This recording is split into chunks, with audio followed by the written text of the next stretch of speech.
Ce programme est financé par les amis et partenaires du ministère de Joyce Meyer.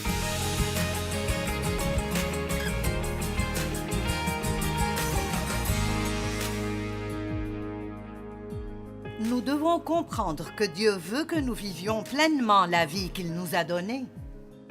Et nous devons nous reposer. Et non seulement laisser notre corps se reposer, mais vous devez vous reposer intérieurement. Vous devez ne pas vous inquiéter tout le temps et ne pas toujours essayer de résoudre certains problèmes ou essayer d'expliquer tout ce que vous ne comprenez pas. Vous pouvez ne pas comprendre des choses et survivre parce que Dieu comprend, il sait. Amen. Donc ce truc de la culpabilité était vraiment difficile pour moi. Et j'ai appris la puissance de la confession de la parole. Dieu veut pourvoir à vos besoins. Il veut que vous ayez une abondance pour que vous puissiez être une bénédiction. Je ne comprends pas pourquoi cette vieille religion morte veut que tous ceux qui sont chrétiens soient pauvres et fauchés et aillent dans le monde la tête baissée. Je veux dire, c'est diabolique. Ce n'est pas la volonté de Dieu. Je pourvoirai à tous vos besoins selon ma richesse avec gloire en Jésus-Christ. Donnez et il vous sera donné, une bonne mesure serrée et qui déborde. Apportez à la maison du trésor toutes les dîmes, et vous verrez si je n'ouvre pas pour vous les écluses des cieux, bénédictions en abondance. Maintenant, tout le monde n'a pas la même quantité, et je ne dis pas que tout le monde deviendra riche, mais que Dieu veut pourvoir à vos besoins. Amen. Juste cette façon de penser religieuse, elle m'énerve tellement parce qu'elle vole ce que Jésus est mort pour que son peuple ait. Vous pouvez jouir de votre vie et vous n'avez pas besoin de passer votre vie à vous sentir coupable et condamné pour chaque petite erreur que vous faites. La raison pour laquelle Jésus est venu est que nous sommes tellement pathétiques si nous sommes laissés tout seuls que nous ne ferons rien d'autre que des erreurs. Et vous pouvez être complètement sauvé et vous ferez toujours des erreurs. Parce que tant que vous avez une chair humaine, vous ne ferez pas tout comme il faut tout le temps. J'ai appris la puissance de confesser la parole de Dieu. Et je pense l'avoir dit probablement des millions de fois dans ma vie. Je suis la justice de Dieu en Christ. Et cela énerve les personnes religieuses. Eh bien, qui penses-tu être? Vous avez entendu que j'ai dit « en Christ ». Je suis la justice de Dieu en Christ, pas en moi-même. Il y a une différence entre qui vous êtes et ce que vous êtes. Je ne fais pas tout comme il faut, mais je sais qui je suis en Christ. Et je vous le dis, je suis si désolée quand je pêche. Oh, je suis désolée, parce que j'aime le Seigneur et je ne veux pas le décevoir. Mais il sait déjà tout ce que je ferai avant que je ne le fasse. Vous ne surprenez pas Dieu. Il ne dit pas « Oh non, je ne savais pas que tu serais comme ça. »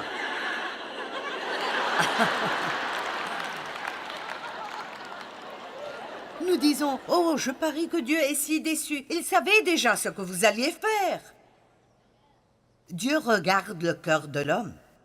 Et très clairement, vous vous occupez profondément de votre relation avec Dieu, ou vous ne passeriez pas toute la journée le samedi, votre jour, ou vos 2 jours de congé, ici, à m'écouter vous prêcher la parole de Dieu. Et donc, Dieu voit votre cœur. La Bible dit que quand la parole est semée dans vos cœurs, Satan vient immédiatement et essaye de la voler. Et l'une des façons dont il fait cela est que vous entendez toute cette bonne parole, et puis avant que vous rentriez,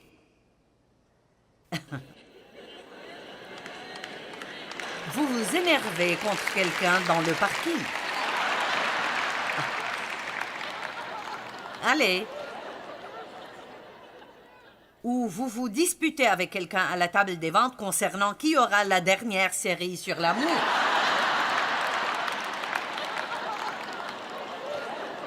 Oui, il y a eu 2 femmes qui se disputaient une fois pour voir qui aura la dernière série sur l'amour. Je me suis dit, elles en ont besoin.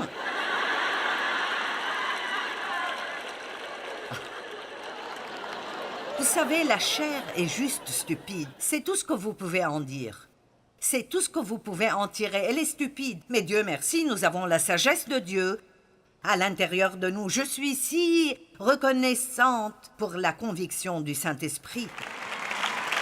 Oh mon Dieu, je pouvais maltraiter les gens et ne pas même savoir que je le faisais. Eh bien, pas maintenant, dès que j'ai juste un tout petit peu de mauvaise attitude ou un mauvais ton envers quelqu'un, c'est vraiment... Je le sais. Oh Dieu, je suis désolée. Et je dis à cette personne, je suis désolée. N'ayez jamais peur de dire « Eh, je suis désolée, j'avais tort ». Et ne faites pas d'excuses à ce sujet. Dites « j'avais tort ». Ça vous libère. Et ça leur dit beaucoup. Et donc, je confesserai, je suis la justice de Dieu en Christ, mise à part et rendue sainte par le sang de l'agneau. Toute arme forgée contre moi sera sans effet, et toute langue qui s'élèvera en justice contre toi, tu la condamneras. Et je vous donnerai une petite liste de choses. C'est un devoir que je vous donne. Vous devrez peut-être faire le vôtre parce que vous ne vous rappellerez plus cela. Pourquoi ne pas chaque jour dire à haute voix? Vous n'avez pas besoin de dire ces mots-là à quelqu'un parce qu'il ne comprendra pas. Mais ce sont les mots. Les mots ont de la puissance. Vous comprenez? Les mots ont de la puissance. Et plus vous les dites, plus vous commencez à les croire vous-même. Donc quand je dis « dites les mots », je ne parle pas de dire « je serai un millionnaire et le président de la compagnie ». Je parle de dire à propos de vous-même ce que Dieu dit de vous. Donc commençons avec « je suis aimée par Dieu »,« je suis Went »,« je suis talentueuse »,« je suis spéciale »,« je suis unique ». Je ne suis pas un accident. Dieu m'a créé de sa propre main. Je grandis spirituellement chaque jour. Chaque jour, je change de gloire en gloire. Je m'aime moi-même. Je m'aime moi-même. Je jouis de ma vie. Je marche dans la volonté de Dieu. Je suis totalement pardonné pour tous mes péchés. Dieu a un bon plan pour moi. Je vais faire quelque chose de grand dans ma vie. Combien pensez-vous que cela... Sérieusement, combien pensez-vous que cela commencerait à vous changer?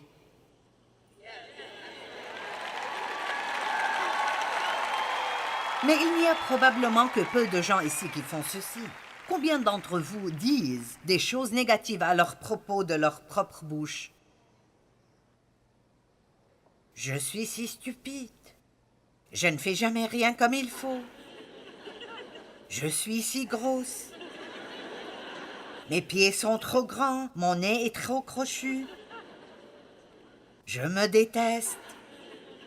Si seulement je te ressemblais, si seulement, eh bien vous ne serez jamais quelqu'un d'autre. Vous êtes coincé dans votre peau, donc vous devez apprendre à vous aimer.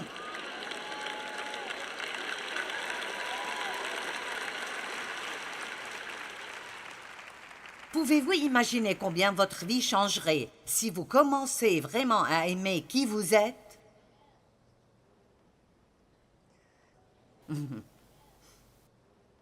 Arrêtez d'essayer d'être la femme de votre pasteur. Et j'ai dit toutes mes histoires. Je dis que je ne vais pas les raconter et je les raconte toujours. Mais j'ai essayé d'être comme Dave parce qu'il est vraiment décontracté et je suis... La réponse de Dave pour tout est de jeter nos soucis, et la mienne était d'essayer de faire arriver les choses. Dieu merci, je ne suis plus comme ça, mais je ne suis pas aussi bonne que lui quand il s'agit de jeter nos soucis. Et vous savez quoi? Ça ne fait rien. Vous savez pourquoi ça ne fait rien? Parce que je suis qui je suis, et je change aussi vite que possible, et Dieu me connaît et il connaît mon cœur. et Dieu m'aime comme je suis.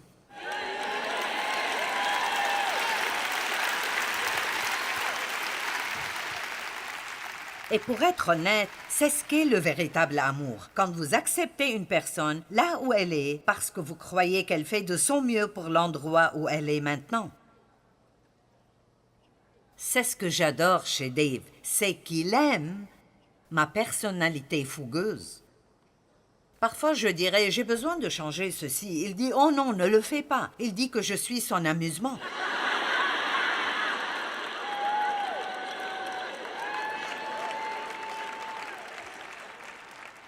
Quand j'ai rencontré Dave, je nettoyais la voiture de ma mère et il a dit « Hey, quand tu finis de nettoyer cette voiture, tu voudrais bien nettoyer la mienne ?» J'ai dit « Nettoie-la toi-même. » Et il a dit que ce qu'il a pensé, c'est la fille pour moi. Donc, il voulait se marier, il priait pour une femme, mais il a demandé à Dieu de lui donner quelqu'un qui avait besoin d'elle. Et Dieu a répondu à sa prière. Ah, comme Dieu a répondu à sa prière. Mais il a dit, il a su immédiatement que ce serait un défi et il aimait cela. Et j'ai essayé, je ne voulais juste pas être comme je l'étais. Je n'aimais pas ma voix, je n'aimais pas ça, je n'aimais pas l'autre chose. Je ne pouvais jamais avoir de longs cheveux parce que mes cheveux sont trop fins. Ils sont comme des cheveux de bébé et donc, je voulais les cheveux longs et je voulais être blonde. Et mes cheveux étaient bruns et je voulais être mince. Nous voulons toujours quelque chose que nous n'avons pas et que nous n'aurons jamais. Et puis parfois, vous ne pouvez même pas aimer les personnes qui ont ce que vous voudriez avoir.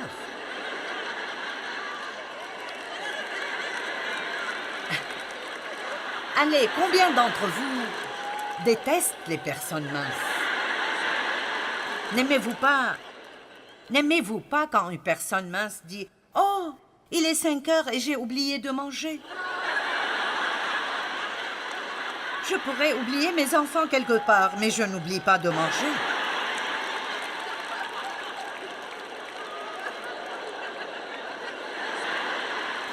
Et puis, il y avait toutes ces super mamans. Elles pouvaient tout faire, toutes choses. Elles dessinaient, elles tricotaient, elles avaient des jardins, elles mettaient des légumes en conserve. Et tout ce que je voulais faire était de chasser les démons et prêcher à quelqu'un.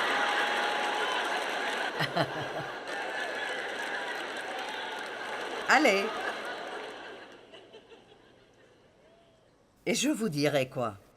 Est-ce que quelqu'un ici est fatigué d'avoir une guerre intérieure?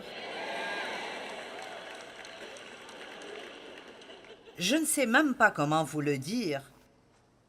Si vous êtes même proche de cette région dont je parle, je ne sais même pas comment vous dire combien ça vous changera et ça changera votre vie si vous êtes en paix avec vous-même.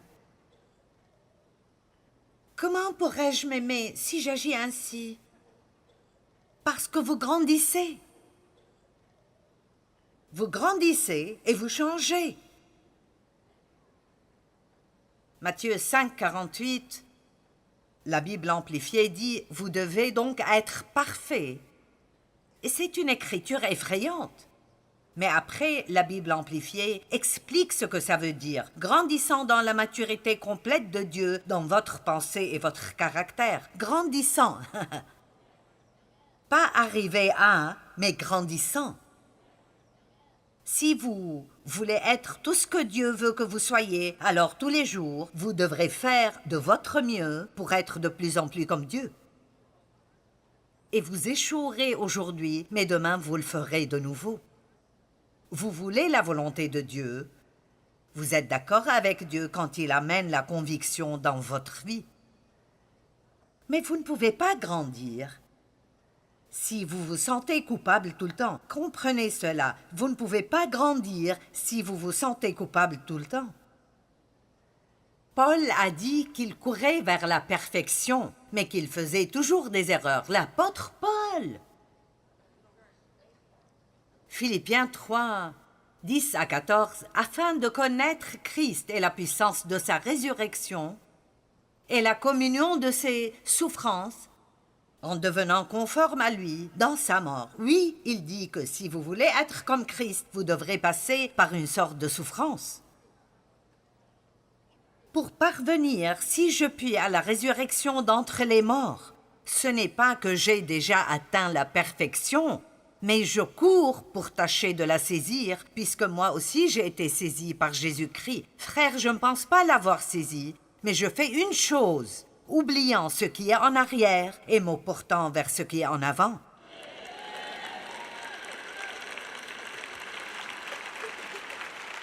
Il a payé pour vos péchés. Vous n'avez pas besoin de payer. Tout ce que vous devez faire est de croire. Repentez-vous et croyez ce que la parole de Dieu dit. Recevez-le et continuez à vous battre pour le prochain niveau de croissance. Vous allez grandir.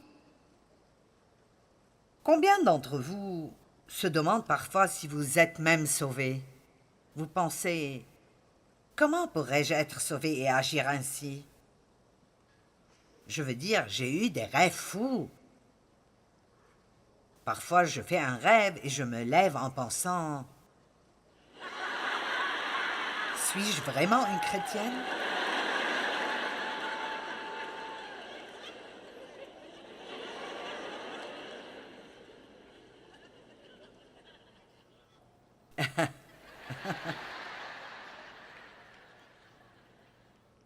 Paul a fait un pas dans la foi et il a oublié ses fautes. Laissez-moi vous lire quelque chose que je pense que vous aimerez. L'histoire de la culpabilisation. Je ne comptais pas faire un voyage dans cette période de l'année, mais je me suis retrouvée en train de faire mes bagages.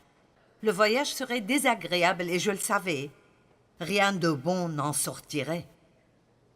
Je parle de la culpabilisation. J'ai des tickets pour y aller, si seulement j'avais des agences. C'était un voyage extrêmement court. J'ai pris mes bagages et j'ai choisi de les porter moi-même tout le chemin. Ils étaient alourdis par des millions de souvenirs.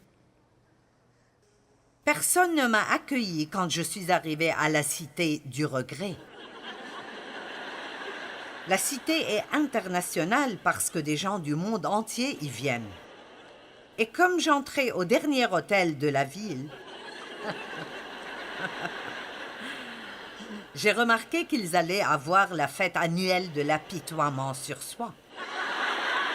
Je n'allais pas manquer cette grande occasion sociale, parce que beaucoup des citoyens de cette ville seraient présents. Il y a la famille des faits. Les auraient dû faire, auraient fait, pourraient avoir fait. Et ensuite vient la famille des j'avais. Et le clan de si seulement j'avais. Bien sûr, les opportunités étaient présentes, manquées et perdues. Mais la plus grande famille est celle d'hier. Il y en a beaucoup trop pour compter, mais chacun a une histoire triste à partager. Les rêves brisés feraient sûrement une apparition. Et c'est leur faute, nous régaleraient avec des excuses concernant pourquoi les choses n'ont pas marché. Et chaque histoire serait applaudie par les « ne me blâmez pas » et les « je ne pouvais rien faire ».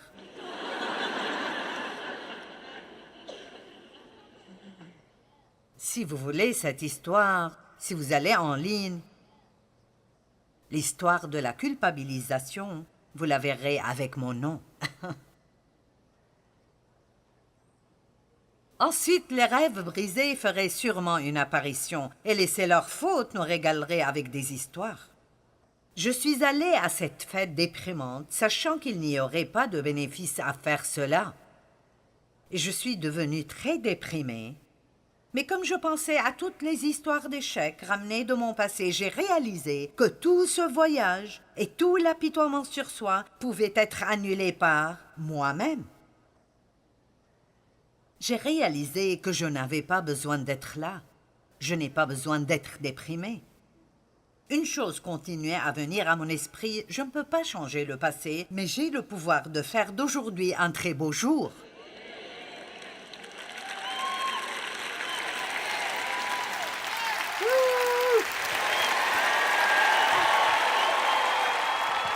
Je ne peux pas changer le passé, mais j'ai le pouvoir de faire d'aujourd'hui un très beau jour.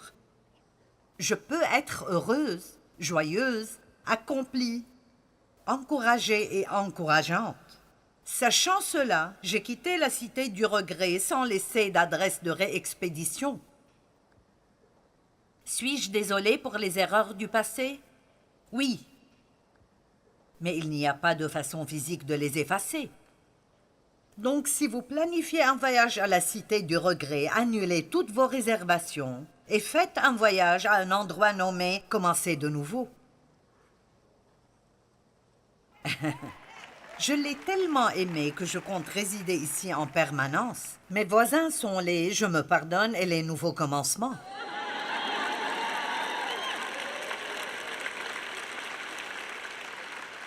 Et vous n'avez pas besoin de porter vos bagages lourds là-bas parce que le poids est enlevé de sur vos épaules à l'arrivée. Recherchez cette nouvelle cité parce que vous pouvez la trouver. Elle est dans votre propre cœur. Et quand vous arrivez là-bas, rendez-moi visite. Je vis à la rue de Je peux le faire.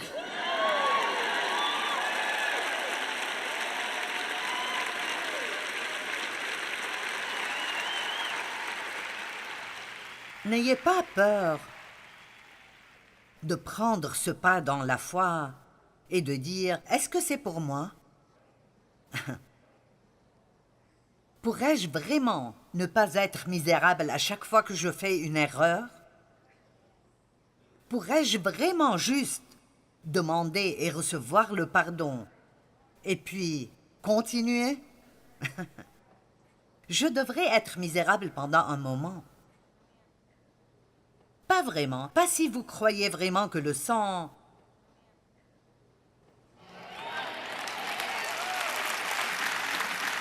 Vous voyez, dans l'Ancienne Alliance, le péché ne pouvait qu'être couvert.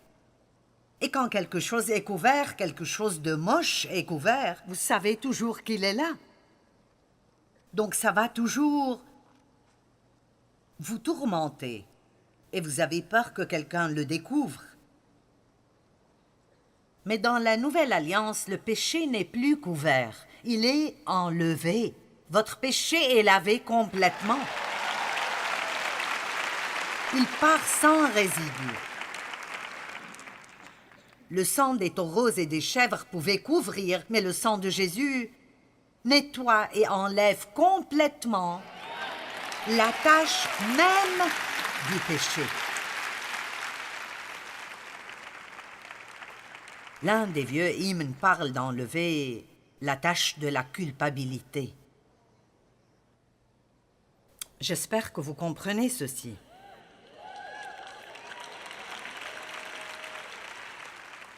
Je veux que vous sortiez d'ici avec une nouvelle attitude. Je sais que j'ai des défauts, je sais que je fais des erreurs et que je ferai des erreurs. Mais j'aime Dieu et il m'aime. Et j'aurai une bonne relation avec moi-même. Je jouirai du temps que je passe avec moi-même. Et plus vous vous aimez, plus d'autres personnes vous aimeront. Amen. Et ce sera vraiment agréable d'être en votre compagnie. Les matures spirituellement ne perdent pas leur temps à se sentir coupables pour chaque erreur qu'ils font.